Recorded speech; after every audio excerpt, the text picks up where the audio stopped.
No hay materia más importante y urgente exigiendo nuestra atención que esta: descubrir lo que enseñaron Jesús y los apóstoles como el Evangelio.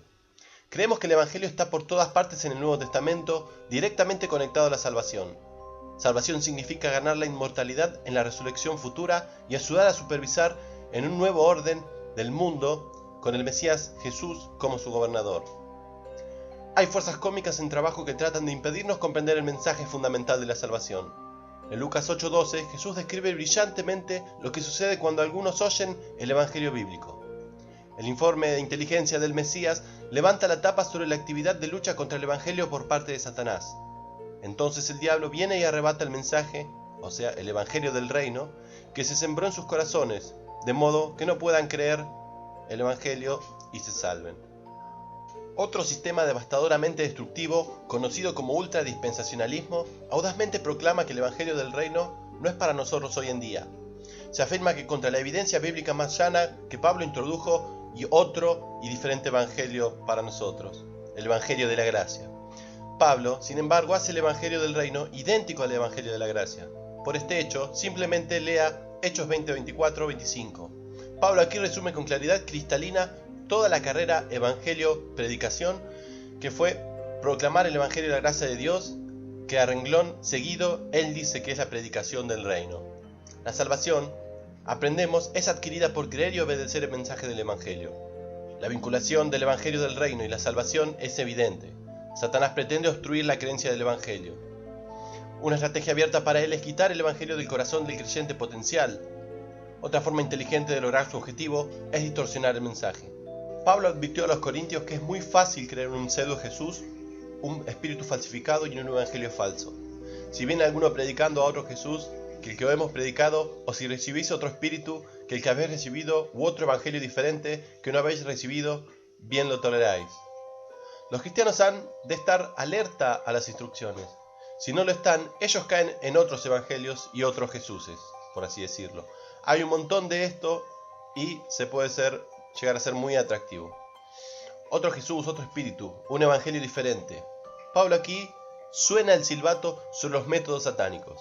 Él desenmascara las tácticas sutiles del diablo. El plan de seducción de Satanás es predicar un Jesús, un espíritu y un evangelio. Usa estos términos del Nuevo Testamento como un camuflaje para su propio mensaje retorcido. El evangelio de Satanás sonará bastante bíblico. El nombre Jesús será destacado en el mensaje. Sin embargo, de una manera sutil, este pseudo-evangelio desviará a sus destinatarios bien intencionados del verdadero mensaje del Jesús real. De acuerdo con la traducción de 2 Corintios 11:4, Satanás ofrece otra manera de ser salvo. Ofrece que el negocio de Satanás es la salvación. Pero es la salvación en sus términos.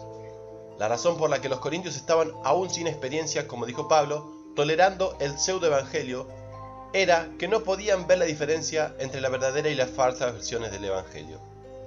En estos versículos enormemente instructivos, Pablo expone técnicas engañosas de Satanás. Pablo estaba dando su propio comentario sobre las palabras de advertencia de Jesús en Lucas 8:12. El negocio de Satanás es el de deshacerse del Evangelio Salvador como Jesús lo predicó. Pablo continuó diciendo que Satanás se viste a sí mismo como un ángel de luz, dando a entender que él es realmente un ángel de la oscuridad, y que trabaja a través de sus ministros, que también parecen ser ministros de la luz, para engañar a los incautos.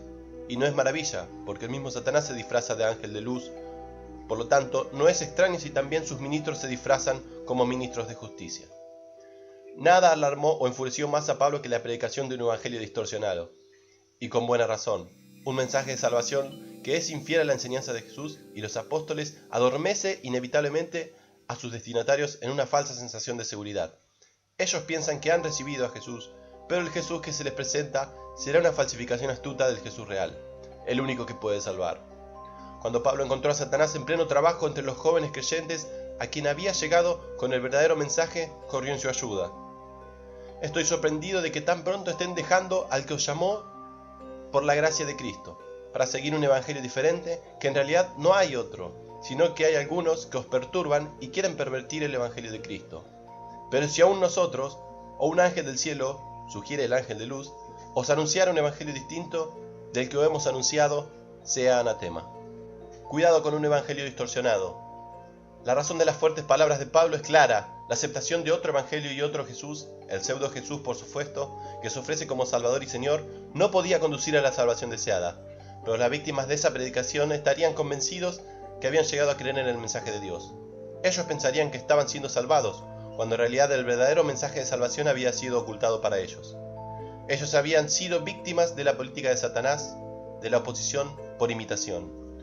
Un agudo observador de la historia de la religión ha observado que el hecho que cualquier religión obre buenas cosas no significa que sea correcta. Está en la naturaleza de todas las religiones que deben trabajar para aquellos que están convencidos de que ellos representan el vehículo determinado de comunicación entre lo visible y lo invisible. Una fe que parece funcionar y un Jesús que parece producir resultados no se corresponden necesariamente con el Jesús proclamado por Pablo y sus colegas apóstoles. Es esencial comprender la sutileza de la estrategia del engaño de Satanás, para darse cuenta que se oculta bajo la terminología religiosa y bíblica. Un sutil cambio en el significado de las palabras sugiere que el evangelio bíblico ha sido, en muchos sectores, privado de su principal ingrediente fundamental, el reino de Dios. Esto ha ocurrido en dos maneras. En primer lugar, el contenido del evangelio popular ha sido derivado casi exclusivamente de versículos aislados en las epístolas de Pablo, generalmente Romanos, el camino de los romanos, y el evangelio de Juan. En estos escritos, porque el escritor y la audiencia ya entendían el significado del evangelio, la terminología precisa del evangelio aparece con menos frecuencia, o aparece bajo diferentes términos. Y hay por lo tanto más espacio para que nosotros entendamos mal. Pablo no estaba escribiendo en Romanos a personas que nunca habían oído el evangelio. Él no estaba escribiendo para ser conversos de los que no eran cristianos. Pablo podría asumir que su audiencia sabía lo que era el evangelio. Esto le permitió concentrarse en ciertos elementos del evangelio y tratar otras partes con menos detalle y claridad. La pérdida de una percepción clara del mensaje del evangelio se ha producido porque las palabras originales de Jesús, que describen y definen el evangelio, registrado por Mateo, Marcos y Lucas, han sido ignoradas o rechazadas. A Jesús se lo ha presentado al público como que murió y resucitó, pero no como el predicador original y definitivo y maestro del evangelio de salvación, el evangelio acerca del reino de Dios. Casi todos los evangelios predicados se han centrado en la persona de Jesús con la exclusión del mensaje salvífico que él enseñó. Las iglesias hablan del mensajero, Jesús, pero por lo general no pueden decirnos sobre el evangelio que él proclamó. Esta práctica es devastadora. La abundancia de hablar de Jesús da la impresión que se está presentando el Jesús del Nuevo Testamento. Lo que muchos no se dan cuenta es que el mensaje de salvación de Jesús sobre el reino se omite. Probar los espíritus. Juan insistió que el periodo del Nuevo Testamento estaba terminando. 1 Juan 4:1. Escucha las palabras que se anunciaron como el Evangelio. ¿Oyes el reino de Dios como central de la presentación del Evangelio? Si no es así, ten cuidado. La voz de Jesús y su Evangelio del reino están ausentes. Jesús había comentado: mis ovejas conocen mi voz. Juan 10:27. Mateo, Marcos y Lucas registran con unanimidad que Jesús y los discípulos siempre proclamaron el Evangelio del reino.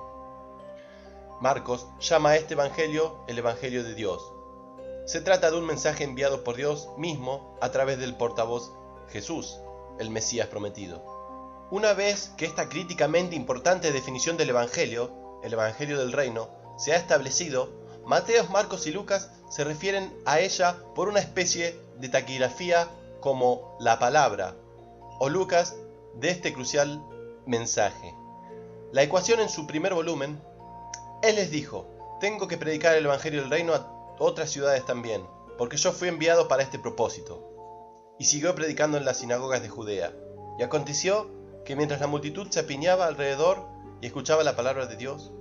Eso lo pueden ver en Lucas 4, 43, 44 y 5, 1. Mateo y Marcos también utilizan los términos palabra, o sea, mensaje del reino, y la palabra, respectivamente, cuando se registra la palabra, por ejemplo, la parábola del sembrador. Esta parábola, por supuesto, es el prototipo de todo buen evangelismo, aunque rara vez es referida por los evangelistas contemporáneos. El Evangelio del Reino, en las tres versiones de la misma parábola, aparece de la siguiente manera: cada vez que alguien oye la palabra del reino, y han oído la palabra, y la semilla es la palabra de Dios. Esos tres versículos son Mateo 13:19, Marcos 4:16 y Lucas 8:11.